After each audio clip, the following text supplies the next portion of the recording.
सोचो, क्या murder conviction सिर्फ एक चाइल्ड विटनेस की टेस्टिमनी पर हो सकती है? यूजुअली कोर्ट्स हेजिडेंट करती हैं, डिफेंस बोलता है चाइल्ड विटनेस अनरिलायबल होता है, बट सुप्रीम कोर्ट ने पंछी वर्सेस स्टेट ऑफ यूपी में क्रिस्टल क्लियर आंसर दे दिया। ये केस रिलेट करता है डे लाइट ब्रूटल मर्डर से। यूपी के एक विलेज में एक ही फैमिली के 4 मेंबर्स को मार दिया गया, फादर, मदर, ग्रैंडमदर एंड एक छोटी सी डॉटर। और जो अक्यूज था वो एक नेक्स्ट डोर नेबर था।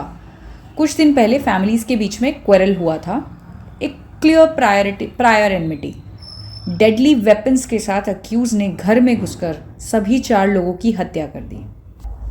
किससे? कुल्हाड़ी और हासिया। हासिया एक एग्रीकल्चरल टूल है, ठीक है। PW Ram Khelawan, the minor son, उसी घर के अंदर एक आई विटनेस जो कि सिर्फ 11-12 साल का बच्चा था, जो खुद डिसीज का बेटा था।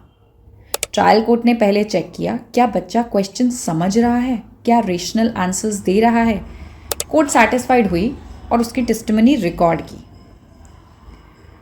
ट्रायल कोर्ट ने कन्विक्शन दिया, हाई कोर्ट ने भी कंफर्म कर दिया, डेथ सेंटेंस तक अपहोल्ड हो गया। सुप्रीम कोर्ट में डिफेंस का मेन आर्ग्यूमेंट ये था कि सिर्फ चाइल्ड विटनेस की एविडेंस पर कन्विक्शन कैसे हो सकती है। यहीं से लीगल इशू अराइज हो गया। क्या लीगल इशू अराइज हुआ कि जो कन्विक्शन है फॉर मर्डर क्या सस्टेन कर सकता है सिर्फ एक बच्चे की गवाही पर, and whether such evidence must be rejected और ट्रीटेड एज अनरिलायबल, क्योंकि जो विटनेस है वो एक टेंडर एज का है। तो कोर्ट ने डेवलप किया एक इम्पॉर्टेंट टेस्ट। वो टेस्ट क्या था? कोर्ट ने कहा कि देखो, चाइल्ड विटनेस कॉम्पिटेंट विटनेस तो है, क्योंकि एविडेंस एक्ट कहीं भी ये नहीं कहता कि इस एज ग्रुप के व्यक्ति की गवाही को हम लीगल एविडेंस नहीं मानेंगे, ठीक है। कोर्ट ने इम्पॉर्टेंट टेस्ट क्या दिया? Does the child understand the question? क्या वह सवाल को समझ पा रहा है? Can the child give the rational answer? और समझ के रेशनल आंसर भी दे पा रहा है। अगर आंसर यस है तो चाइल्ड फुली कॉम्पिटेंट विटनेस है और पर से रिजेक्ट नहीं किया जा सकता because of his age. Corroboration is not a rule of law but only a rule of prudence. If the testimony of a child witness बिल्कुल natural है, consistent है, inspire confidence, conviction can be safely based on such testimony even if forms the main foundation of the prosecution case. Court ने एक और powerful line बोली, corroboration is not a rule of law, it is only a rule of prudence. मतलब supporting evidence होना अच्छा है लेकिन mandatory नहीं है। अगर चाइल्ड की टेस्टिमनी नेचुरल है, कंसिस्टेंट है और कोर्ट को कॉन्फिडेंस इंस्पायर करती है तो सिर्फ उसी टेस्टिमनी पर कन्विक्शन बिल्कुल पॉसिबल है। इस केस में जो बच्चा था वो एक नेचुरल विटनेस था, उसकी टेस्टिमनी कंसिस्टेंट है या नहीं है, this is for the court to examine. और अगर इंस्पायर करती है कॉन्फिडेंस, कोर्ट के मन में एक भरोसा पैदा कर रही है कि हाँ ये जो कह रहा है वह सही है, ठीक है, तो कोर्ट कैन डू इट। अब हम एक छोटा सा एक इलस्ट्रेशन पढ़ते हैं कि एक नेचुरल, कंसिस्टेंट और कॉन्फिडेंस इंस्पायरिंग स्टेटमेंट क्या होती है। जैसे कि नेचुरल क्या होता है? सिंपल लैंग्वेज, बच्चे के एक्सप्रेशंस, कोई लीगल टर्म्स नहीं है।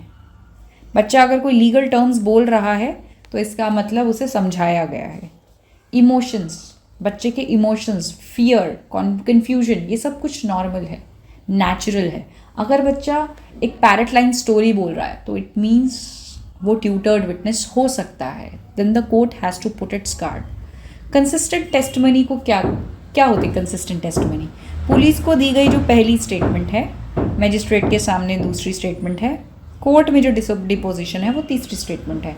कौन आया, किसने मारा, कहाँ मारा, उस वक्त बच्चा क्या कर रहा था। माइनर डिफरेंसेस हो सकते हैं, फॉर एन एग्जाम्पल टाइम को लेकर, एग्जैक्ट वर्ड्स को लेकर, लेकिन बेसिक इंसिडेंट सेम होना चाहिए। कंसिस्टेंट का मतलब परफेक्ट मेमोरी नहीं, ट्रुथफुल मेमोरी है, राइट। अब कॉन्फिडेंस इंस्पायरिंग टेस्टिमनी किसे कह सकते हैं? बच्चा हेजिटेशन के बिना जवाब देता है, क्रॉस एग्जामिनेशन में कंफ्यूज नहीं होता, कोचिंग के साइंस नहीं हैं, मेडिकल एविडेंस की स्टोरी को सपोर्ट करता है। जज को लगता है इस बच्चे के पास झूठ बोलने का कोई रीज़न नहीं है, यहीं से कोर्ट का कॉन्फिडेंस बिल्ड होता है।